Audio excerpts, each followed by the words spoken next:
जय गजानन. सगळ्यांना कपिकुल सिद्धपीठम तर्फे दिवाळीच्या हार्दिक हार्दिक शुभेच्छा. आज खूप दिवसांनी आपण पुन्हा एकदा आपल्या लाडक्या संन्यासी टॉक्स या कार्यक्रमामध्ये भेटतो आहोत आणि मुहूर्तही आपल्याला खरंच चांगला लाभलाय, तो म्हणजे दिवाळीचा. आणि सगळ्यात जास्त आनंदाची गोष्ट म्हणजे आपल्या ह्या एपिसोडमध्ये आपल्या परम आदरणीय सद्गुरू श्री वेणा भारती महाराज यांचं आगमन झालेलं आहे. त्यांचं देखील मी सहर्ष स्वागत करते आणि सर्वांच्या वतीने माझ्या वतीने आपणास अनंत वंदनही करते. आपणासही दिवाळीच्या खूप खूप शुभेच्छा. आपलं दर्शन होणं हीच खरं तर आम्हा सगळ्यांसाठी दिवाळी आहे. साधू संत येती घरा तोची दिवाळी दसरा असं आपण नक्कीच म्हणतो आणि ही ज्ञान दिवाळी ज्यांच्या सानिध्यामध्ये नित्य होत असते अशा आमच्या सद्गुरू वेणा भारती महाराज. आणि अत्यंत व्यस्त अशी त्यांची सध्या दिनचर्या आहे, त्यामुळे फार कमी वेळ त्यांचा मिळतो आहे. तरी आम्ही आज दिवाळीच्या ह्या निमित्ताने त्यांना विनंती करून थोडंसं आपल्याशी छान आध्यात्मिक गप्पा ध्यान चर्चा करण्यासाठी आज त्या आपल्या संन्यासी टॉक्स या कार्यक्रमात आलेल्या आहेत. तर मला असं वाटतं की दिवाळी म्हटलं की पहाट असं आपण म्हणतो की पहाटेचं स्नान, अभ्यंग स्नान किंवा रांगोळी छान दारापुढे, आणि पहाटेचंच महत्व या दिवाळीमध्ये जास्त आहे. तर दिवाळीचं पण आध्यात्मिक महत्व काय, आणि साधनेमध्ये तर पहाटेचं महत्व आहेच. तर या दोन्ही विषयी आपण थोडंसं आम्हाला ज्ञान द्यावं अशी विनंती करते. दिवाळी एकूणच संपूर्ण जगामध्ये एक आनंदाचा वर्षाव करणारा सण आहे. नक्कीच या सणात पहाटेला खरंच महत्व आहे आणि आध्यात्मिकरित्या जे विचारत आहात ते तर खूपच सुंदर आहे. कारण प्रत्येक गोष्टीमध्ये एक उंची, एक सत्यता, एक उत्साह, एक आनंद हा आपल्याला निर्माण करावा लागतो. परंतु दिवाळी म्हटली की प्रत्येकाला तो आतूनच असतो, त्याला तो निर्माण नाही करावा लागत. दिवाळीचं वातावरणच काही वेगळं असतं. म्हणजे आपण संपूर्ण वर्षभराकडे जर बघितलं तर दिवाळीच्या या 5-6 दिवसांमध्ये संपूर्ण जगामध्ये एक आनंदाचा वर्षाव करणारा सण आहे. नक्कीच या सणात पहाटेला खरंच महत्व आहे आणि आध्यात्मिकरित्या जे विचारत आहात ते तर खूपच सुंदर आहे. कारण प्रत्येक गोष्टीमध्ये एक उंची, एक सत्यता, एक उत्साह, एक आनंद हा आपल्याला निर्माण करावा लागतो. परंतु दिवाळी म्हटली की प्रत्येकाला तो आतूनच असतो, त्याला तो निर्माण नाही करावा लागत. दिवाळीचं वातावरणच काही वेगळं असतं. म्हणजे आपण संपूर्ण वर्षभराकडे जर बघितलं तर दिवाळीच्या या 5-6 दिवसांमध्ये एक वातावरण, एक आभाळ किंवा हवा, एक तेज, आनंद, नक्कीच एकदम सुंदर असतं, खूपच छान असतं. परंतु दिवाळी पहाट म्हटल्यानंतर आपण नक्कीच हा विचार केला पाहिजे की आपल्याला कोणाबरोबर आयुष्याची पहाट व्हावी असं वाटतं. हा विचार आपल्याला दिवाळी देते की पहाट म्हटल्यानंतर आपण सूर्य उगवण्यापूर्वीची वेळ जर म्हणू तर अध्यात्मामध्ये ज्ञान उगवण्यापूर्वीची वेळ म्हणजे पहाट. आणि दिवाळीला ह्याच गोष्टीची जास्त अपेक्षा असते की आपल्याला कोणाबरोबर पहाट व्हावी असं वाटतं, कोणाबरोबर आपण तो उगवता सूर्य बघावा असं आपल्याला वाटतं. तर आज आपण आत्ताच्या एपिसोडमधनं थोडं दिवाळीचं आध्यात्मिक महत्व आम्हाला सगळ्यांनाच जाणून घ्यायचं आहे. कारण आपण परंपरागत दिवाळी साजरी करतोच दरवेळेला. म्हणजे लक्ष्मीपूजन, पाडवा असेल, नरक चतुर्दशी असेल किंवा धनत्रयोदशी असेल, फराळ करणं असेल, रोषणाई असेल, आकाशकंदील असेल, हे सगळं आपण वर्षानुवर्ष करत आहोतच. परंतु दिवाळीचं आणि मुख्यतः दिवाळी म्हणलं की पहाट, तर ह्या दोन्हीचं आध्यात्मिक महत्व काय आहे हे आम्हाला आपल्याकडनं नक्कीच जाणून घ्यायला आवडेल. दिवाळी हा खूप मोठा सण आहे आणि तो 2, 4, 5, 6 अशा दिवसांचा सण आहे. याचं आध्यात्मिक महत्व जर आपल्याला जाणायचं असेल तर ते आपल्याला द्वादशीपासूनच सुरू करावं लागतं. वसुबारस हा इतका सुंदर आणि इतका उत्तम दिवस आहे की या दिवशी जेव्हा आपण गायींचं दर्शन करतो, वासरासहित गाय, तर या गायीचं दर्शन केल्यानंतर आपल्याला अनंत जन्मांचं पुण्य जे आहे त्याचं स्मरण होतं. म्हणून गोवत्स सवत्स धेनू याचं दर्शन आपण या दिवशी करायचं असतं. या दिवशी दुग्धप्राशनही करायचं असतं. आणि अध्यात्मामध्ये जर याचं महत्व आपण बघितलं तर वसिष्ठ मुनींनी प्रभू रामरायांना माता कौसल्यांसोबत पाहिलेलं आहे या दिवशी. वसिष्ठ ऋषी पहाटेच्या वेळेला मंदिरामध्ये पूजना करता जात असताना कौसल्या माता रामरायांना कडेवर घेऊन सौधावर उभ्या असताना वसिष्ठ ऋषींनी त्यांना पाहिलं. आणि त्यांना पाहिल्या क्षणी वसिष्ठ ऋषींवरती आकाशातून पुष्पवृष्टी झाली. आणि त्या पुष्पवृष्टीमध्ये जी बीज पडली भूमीवरती त्याचं गवत तयार झालं. आणि त्या गवताला प्राशन करून ते गवत अन्न स्वरूपात सेवन करून गाई आपल्या सगळ्यांची गोमाता झाली. आणि ती आपल्याला ते दूध, ते दुग्ध, ते अमृत देती झाली. मागेच आपण एका प्रवचनामध्ये सांगितलं होतं की गवतापासून दूध बनवण्याची प्रक्रिया किंवा ते ज्ञान खरंय हे गायींकडे आहे की गवतातलं दूध त्या बनवून त्या आपल्याला देतात. म्हणजे हे खूप विलक्षण असं सायन्स पण आपण म्हणू, सायन्स म्हटलं तरी चालेल. आणि आध्यात्मिक तर हे आहेच आहे. नक्कीच आध्यात्मिक याचा अर्थच असा आहे की खोल अर्थ जाणून घेणं, की जे जाणल्यानंतर परत काहीच जाणायचं राहत नाही. आणि ईश्वराचा अर्थ म्हणजे ईश्वराला अभिप्रेत अर्थ. ईश्वराला अभिप्रेत दिवाळी काय आहे तर त्याच्यामध्ये जाणीवेचा भाग जास्त आहे. जसं पहाट म्हणल्यानंतर सूर्योदयापूर्वीची वेळ असं म्हणण्यापेक्षा देखील आपल्यामध्ये ज्ञानाचा सूर्य उगवण्यापूर्वीची वेळ जर म्हटली तर जाणण्याकडे आपला कल जास्त होतो. बरोबर. म्हणून दिवाळीचे हे सर्व दिवस आपण जाणतं होण्याकरता असतात. पण ते कशा पद्धतीने व्हायला हवं याला आपण वेगळ्या वेगळ्या पद्धतीने, पण आता गोवत्स जसं सांगितलं आपण की पहाटेच्या वेळेला कौसल्या माता, पूर्वीच्या काळी असं असायचं की आपण बाहेर पडलो एखाद्या कामाकरता आणि कोणी जर भरलेला घडा घेऊन आपल्याला दिसल्या स्त्रिया तर त्यांना थांबवून त्यांना थोडे पैसे म्हणा किंवा त्यांना काही प्रसाद म्हणा किंवा त्यांना काही साडी भेट देणं असं अर्पण केलं जात असे. का तर त्या शकून सांगत आल्या. शुभलक्षण त्यांच्याकडून आलं. जसं आपण बाहेर पडलो आणि आपल्याला गायी आपल्याकडे येताना दिसल्या तर तो पण एक शुभ लक्षणाचा भाग आहे. नक्कीच. म्हणून दिवाळी ही जी पहाट वेळ आहे ही पण शुभ लक्षणाची वेळ आहे. या दिवशी जेव्हा आपण पहाटेचं दर्शन करतो किंवा पहाट आपण स्वतः उठतो पहाटे, दिवाळीत बऱ्याच वेळेला आपल्याला पहाटेच उठावं लागतं. आणि ही पहाट अशी असते ही सूर्योदयापूर्वीची पहाट असते. सूर्योदयापूर्वीची पृथ्वी. या पृथ्वीमध्ये असं वातावरण या संपूर्ण अश्विन आणि कार्तिक या दोन्ही महिन्यांच्या मध्ये असं वातावरण असतं की याच्यामध्ये महालक्ष्मी आणि महाविष्णू या दोघांचीही नजर, या दोघांचेही नेत्र हे पहाटे अर्धोन्मिलित असे उघडत असतात. वा, किती सुंदर. आणि त्यावेळेला आपण जर उठलेलो असू तर ते नेत्र निश्चितच आपल्यालाही अवलोकन करतात. आणि ती जी ऊर्जा आहे ती याच महिन्यांमध्ये पृथ्वीवर असते, बाकी इतर महिन्यांमध्ये ती नसते. त्यामुळे इतर वेळची पहाट आणि या कार्तिक अश्विन महिन्यातली पहाट ही अत्यंत वेगळी असते. म्हणजे ह्या सर्व जाणीवेसह जर आपण पहाटे जागे झालो, कारण आपल्याला काय वाटतं की पहाटे उठलं की एक तर स्नान करायचं, सगळं आवरायचं, म्हणजे हीच लगबग असते. पण जे आपण आता म्हटलं की पहाटेचं दर्शन करणं, खरंय, शांत बसून ती पहाट अवलोकणं, हा मला असं वाटतं आध्यात्मिक अभ्यासाचा किंवा साधनेचा भाग आहे. तो आपण नक्कीच करायला हवाय. अगदीच. आणि जसं आपण म्हणतो की आपलं नेमकं त्या गोष्टीकडे लक्ष नाही जात, आपण अवांतर गोष्टींकडे खूप लक्ष देऊन त्यांनाच प्राधान्य देत असतो.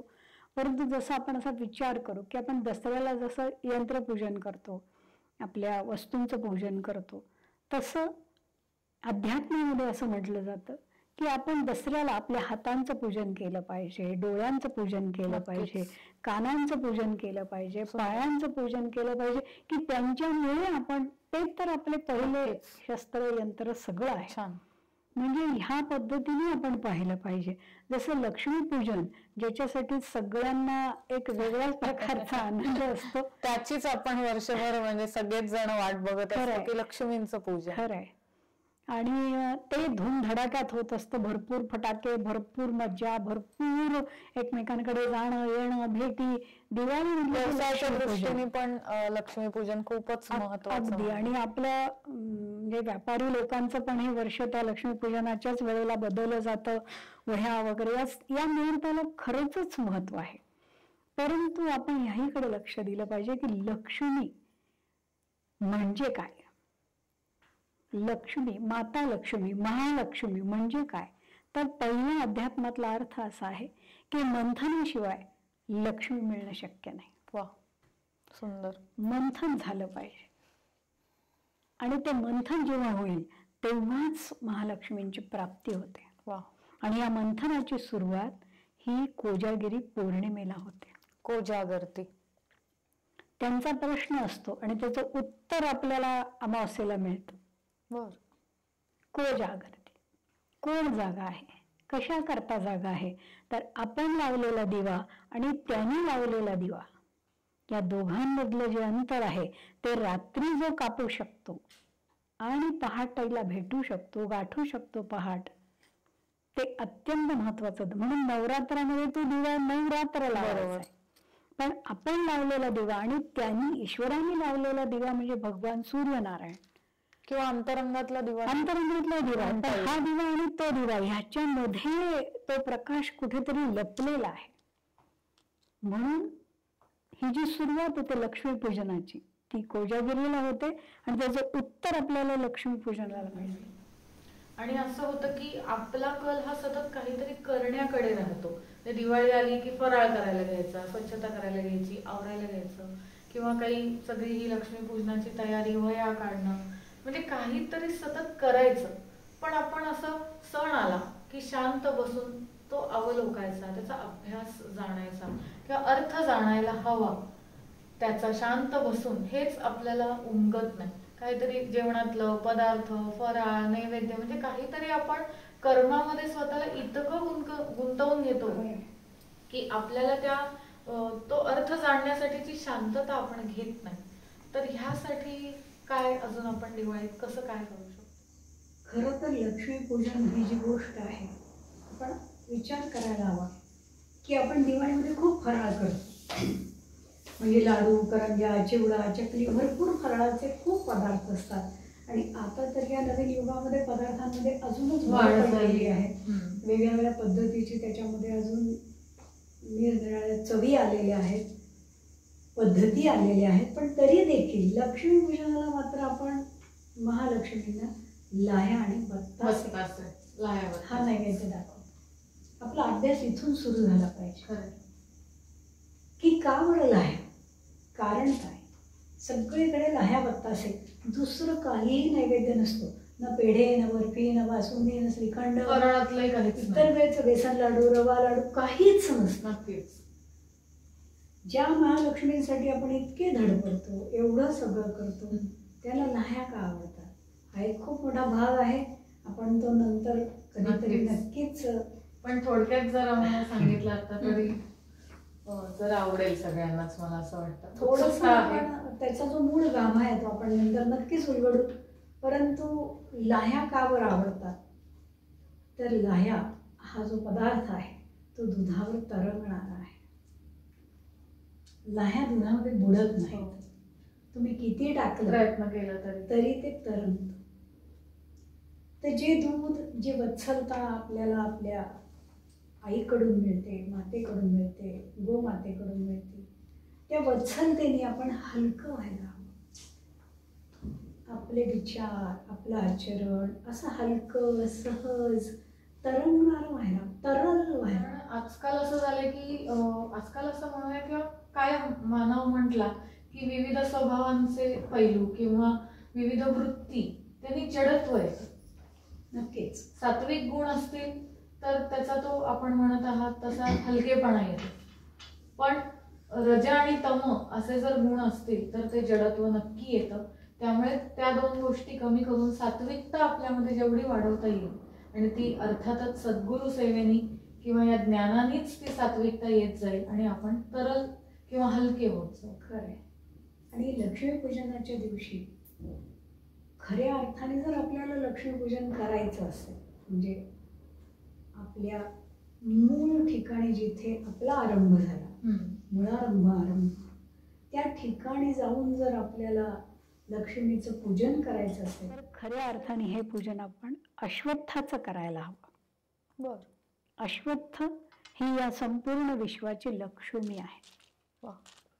अश्वत्थ म्हणजे पिंपळ. त्याचं पूजन करायचं. त्या झाडाखाली शांत बसायचं, एकदम शांत. सगळे विचार बाजूला ठेवायचे. आपलं कर्म जे आता म्हटलात की माणूस व्यस्त असतो, त्याला सारखं काही ना काहीतरी करायचं असतं. कारण माणसाला असं वाटतं मी जर काही केलं नाही तर मी रिकामा आहे की काय असं वाटेल. माणूस नेहमी दुसऱ्यावर प्रभाव पडेल असं वागायला बघत असतो. नक्कीच. तर त्याने असा विचार करावा की दुसऱ्यावर प्रभाव टाकण्याकरता आपण किती अंधार उडवून घेतोय. आजकालच्या भाषेमध्ये त्याला शो ऑफ म्हणतात. किंवा नसेल एखादा व्यस्त तरी दुसऱ्याला दाखवण्यासाठी सांगणार की मी प्रचंड व्यस्त आहे. पण माणूस खोटं बोलायला शिकला ह्यानी जास्त, की दाखवण्याच्या नादामध्ये, आणि तो त्याचे कर्मभाव वाढवून घेतोय. पण हे आता लक्षात येणंही राहिलेलं नाहीये. त्यामुळे आपण जे सांगत आहात ते ध्यान, अवलोकन किंवा शांत बसणं, ह्या गोष्टी खरंच दिवाळीमध्ये करायला हव्यात की ज्या आपण आजवरच्या दिवाळीत नाही केल्या. किंवा लक्ष्मी म्हणजे आपण असंच ते विचारायला पाहिजे की ह्यामध्ये जर आपण फोड केली ह्या शब्दाची तर लक्ष मी किंवा माझ्याकडे लक्ष द्या असं काही होतं का, काही वेगळा अर्थ आहे ना याच्यामध्ये? लक्ष्मी म्हणजेच त्यांची उत्पत्ती जर आपण पाहिली तर ती क्षीरसागराच्या मंथनातून झालेली आहे. याचा अर्थ लक्ष्मी म्हणजे खोल, तळात, डोहात, एकदम आत. आणि एकदम आत माणूस शांतच आहे. खरं. पण जेव्हा तो या स्पर्धेत उतरतो, जेव्हा तो हे असं दाखवायला लागतो, जेव्हा तो त्याच्या जगण्याच्या पद्धती दुसऱ्यांवरनं ठरवतो, त्यावेळेला तो माणूस स्वतःच पासून खूप दूर जात, हरवतो तो स्वतःला. आणि तो जितका दूर जाईल तितकी लक्ष्मी दुरावते. आणि ती दुरावू नये म्हणून संतांचं असं म्हणणं आहे की तुम्ही या दिवाळीच्या सर्व दिवसांमध्ये शांत बसा. एक तर सुट्टी असते. खरंय. तशा अर्थाने पाहिलं तर 4 पैसे मिळालेले असतात, सगळं कुटुंब एकत्र आलेलं असतं, बाहेरगावचे पण नातेवाईक एकत्र आलेले असतात आणि सगळा आनंद असतो. या आनंदामध्ये बसा, शांत बसा. खरंय. आणि फक्त अवलोकन करा. म्हणजे वसू 12से पासून, गोवत्स 12शी पासून आपण कार्तिक प्रतिपदेपर्यंत फक्त अवलोकन करायचं आहे स्वतः. आणि ज्या वेळेला आपण हे अवलोकन ऋषीमुनींनी सांगितलेल्या पद्धतीने, सद्गुरु गजानन महाराजांनी सांगितलेल्या पद्धतीने जर करू तर आपल्याला सगळ्यात पहिली आणि सुंदर उपलब्धी म्हणजे पाडव्याच्या म्हणजे प्रतिपदेची, कार्तिक प्रतिपदेची चंद्रकोर दिसते. बापरे. प्रतिपदेची चंद्रकोर दिसणं कठीण असतं. म्हणजे बीजेची एक वेळ दिसेल पण ती अवघड असते. आणि ती दिसणं म्हणजेच आपल्याला आपला आत्मा दिसणं. वा वा, खूप मोठी गोष्ट सांगितली आज गुरूंनी आपल्याला. आणि त्याच्यासाठी माणसाने प्रयत्न करायचे की दुधावर लाह्या तरंगणं म्हणजे काय, की ती वत्सलता आठवणं. वत्सलतेतच स्मरण आहे सगळं. प्रेम, माणसाने प्रेम केलं, निर्मळ निरागस. अगदी प्रेम हे निर्मळ निरागसच असतं. परंतु आत्ताच्या या सगळ्या अशा गोष्टींमुळे आपल्याला प्रेमाला ते निर्मळ निरागस असं ते जोडावं लागतं. वास्तविक प्रेम म्हटलं कीच ते वाहत्या पाण्यासारखं खळखळ आहे. ते कुठे अडत नाही, त्याला दगड धोंडे काटे काही कशाचं भान नसतं. खरं तर आपला प्रेमाची संकल्पना काय किंवा प्रेमाचा अर्थ काय ह्यावर पण आपण एपिसोड सुरू केले होते. तर मी आपणास विनंती करेन की वेळात वेळ काढून याही विषयावर आपण मार्गदर्शन करावं, कारण जगामध्ये प्रेमाचाच खरा अर्थ आता हरवला आहे. आणि दुसरंही जे आपण म्हटलात की अवलोकन केलं पाहिजे. निश्चित. तर आत्ताचं असं वातावरण आहे किंवा मानवी वृत्ती पुन्हा एकदा आपण असं म्हणूया की सतत दुसऱ्याचं अवलोकन माणूस करतो, स्वतःला वगळून. त्याला असं वाटतं मी सर्वश्रेष्ठ आहे, दुसरा चुकतोय, दुसऱ्यामध्ये काहीतरी कमी आहे, आणि तो सतत ऑब्झर्व करणं म्हणतो किंवा जज करणं, हे आजकालचे शब्द आहेत. तसं सतत दुसऱ्याचं निरीक्षण, परीक्षण, अवलोकन केल्याने तो स्वतःपासून हरवत चालेल. तर स्वतःजवळ शांत बसणं दिवाळीत हा मुख्य सद्गुरूंनी आपल्याला आता त्याचं महत्त्व सांगितलं किंवा लक्ष्मींचं महत्त्व आपण सांगत आहात यामध्ये. तर आता आजच लक्ष्मी पूजनाचा दिवस आहे. तर आजच्या दिवशी सायंकाळी जो मुहूर्त असेल त्यावेळेला मुख्यत्वे काय करावं सगळ्यांनी असं आपण सांगाल? सद्गुरू गजानन महाराजांनी यावेळेला सर्वांना तसं सांगितलेलं आहे की प्रत्येकाने आपल्या आपल्या म्हणजे लाह्या ज्या आहेत, कुटुंबामध्ये 5 माणसं असतील तर 5ही माणसांनी त्यांच्या लाह्या अशा एका गडूमध्ये किंवा ताटलीमध्ये अशा मांडायच्या आहेत आणि त्याच्यावरती एक जिलबी ठेवायची आहे. आणि ती जिलबी एवढ्याकरता ठेवायची आहे की त्या जिलबीला किती लाह्या लागतात याचा एक अभ्यास आहे. बापरे, खूपच वेगळी गोष्ट जी सांगितली. आपल्या प्रत्येक गोष्टी मागे, आपल्या प्रत्येक सणामागे एक अभ्यास आहे. नक्कीच ज्ञान आहे, ईश्वरापर्यंत पोचवणारं, आत्म्यापर्यंत पोचवणारं आणि शांती तृप्तीपर्यंत पोचवणारं प्रत्येक गोष्टीमध्ये आहे. तो अभ्यास आपल्याकडून झाला पाहिजे आणि त्याला जितक्या लाह्या लागतील त्याचं रहस्य महाराज आपल्याला काही दिवसांनी नक्की सांगणार आहे. परंतु लक्ष्मीपूजन करायचं तर नक्की या पद्धतीने करा की घरामध्ये त्याला संध्याकाळ हे जे आपण म्हणतो म्हणजे गोरस मुहूर्त किंवा गोरज किंवा गोरज मुहूर्त. गोरस म्हणजे सकाळचा आणि गोरज म्हणजे संध्याकाळ, दोन्ही मुहूर्त आहेत. तर आपण संध्याकाळ म्हणजे सूर्य अस्ताला जाणारी वेळ म्हणतो. आणि सद्गुरू गजानन महाराजांचं असं म्हणणं आहे की सूर्य अस्ताला जातानाची वेळ म्हणजे संध्या नव्हे. तर आपल्या अंतःकरणामध्ये मंथनातनं लोणी बाहेर पडण्याची संधी, ती वेळ आणि पूजन. आणि त्या मंथनाकरता आपल्याला या दिवशी शांत बसायचं आहे. पण मंथन कसं करावं माणसानं, काय पद्धतीने थोडं आपण मार्गदर्शन करावं? हा विषय आता अजून खोलात जायला लागेल. तो होतच असतो. महाराजांच्या प्रवचनातनं असे विषय असतात की याच्यावर वेगळं प्रवचन होईल, याच्यावर वेगळं. पण एक थोडक्यात उद्याच्या दिवशी सायंकाळी लक्ष्मीपूजनाच्या आधी काही वेळ शांत स्वतःजवळ बसून जर मंथन करायचं आहे तर त्याची पद्धत आपण सांगावी असं मला वाटतं. मंथन म्हटल्यानंतर रवी आली, घुसळणं आलं आणि मग आपल्याला लोण्याची प्रतीक्षा आली.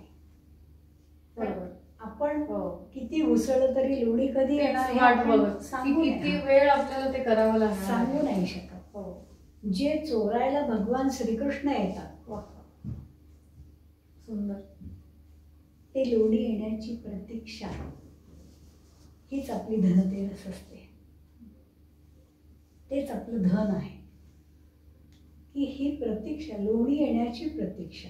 वास्तविक आपण दही विरजायला लावतो, म्हणजे दूध विरजण लावतो आणि ते साठलं त्याच्यात साय वगैरे घालून की काही दिवसांनी आपण आपल्या घरामध्ये लोणी त्याचं करतो. ताक बाजूला पडतं, दही मिटून जातं आणि लोणी बाहेर येतं, मग आपण तूप करतो. ही साधी गोष्ट आहे. परंतु जर त्यावेळेला अध्यात्म म्हणजे जाग, खरं अध्यात्म म्हणजे जाग, अध्यात्म म्हणजे वेगळं काहीच नाही.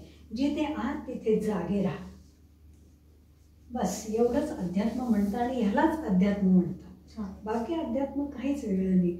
जसं मंथन करताना जसं रवी त्या दह्यामध्ये घालून घुसळताना जर लोण्याच्या प्रतीक्षेत तुम्हाला श्रीकृष्ण लोणी चोरायला येणार आहे याच्याशी जर तुमची संधी झाली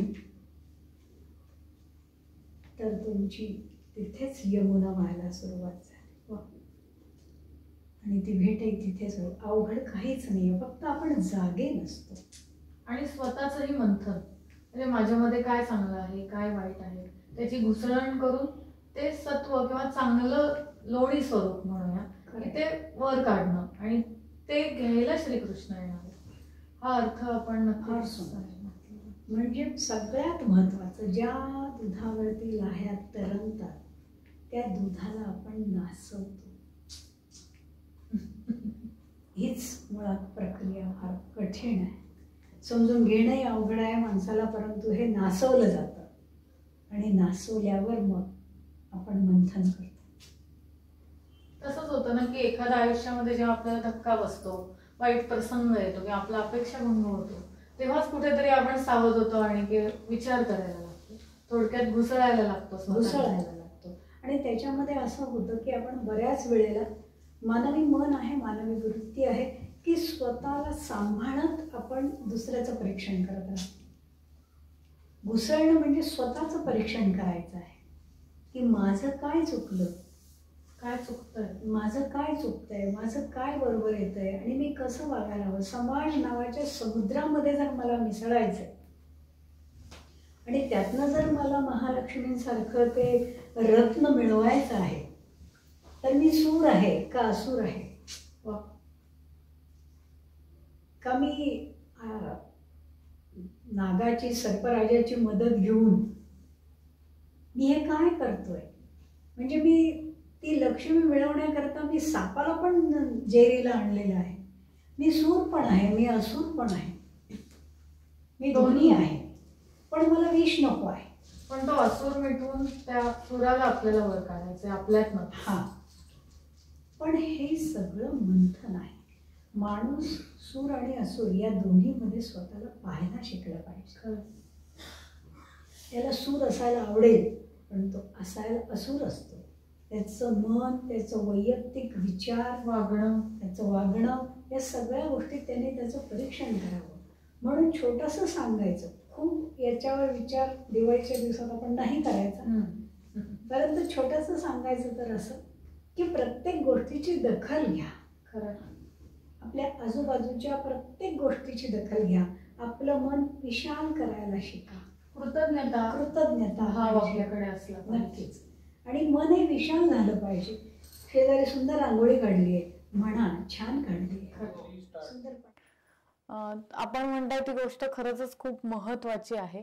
कारण असं इन जनरल असतं की माणसाला स्वतःचं कौतुक झालेलं हवं असतं, मी केलेलं छान आहे असं आहे. पण तेवढ्याच मोठ्या मनाने दुसऱ्याचं कौतुक करायला मात्र माणसं नाही तयार होत किंवा नाही करत.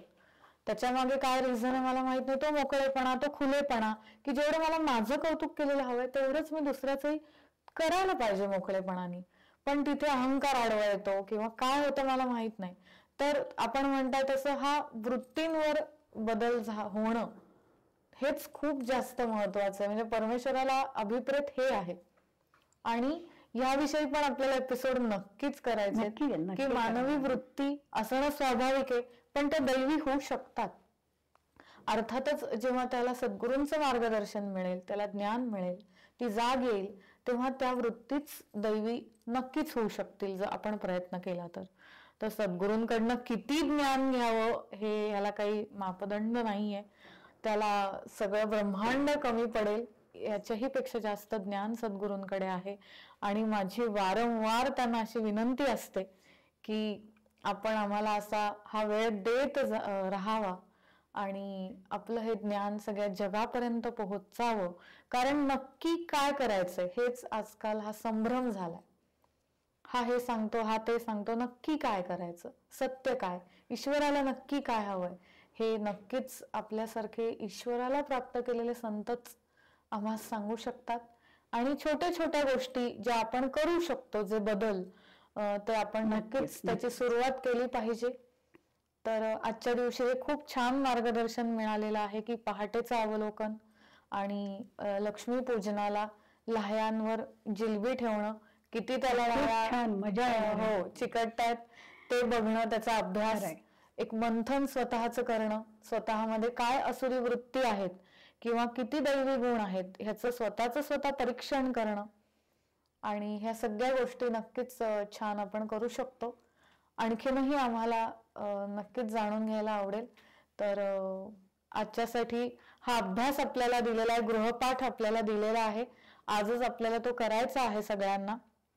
त्यामुळे पुन्हा नक्की आपण ह्याचा सेकंड पार्ट घेऊया. मला असं वाटतं की पुढच्याही दिवाळीच्या दिवसांबद्दल आपल्याला बोलायचं आहे.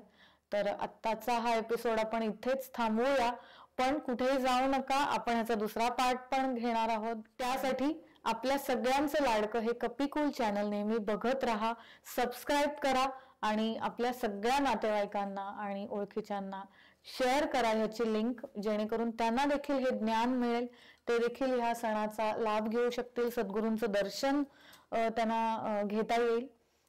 असं म्हणून मी थांबते इथे. आपल्याला पुन्हा एकदा वंदन करते आणि पुन्हा एकदा सगळ्यांना दिवाळीच्या, लक्ष्मीपूजनाच्या खूप खूप शुभेच्छा देते. तर लवकरच भेटूया. तोपर्यंत बाय, टेक केअर. जय गजानन. जय गजानन.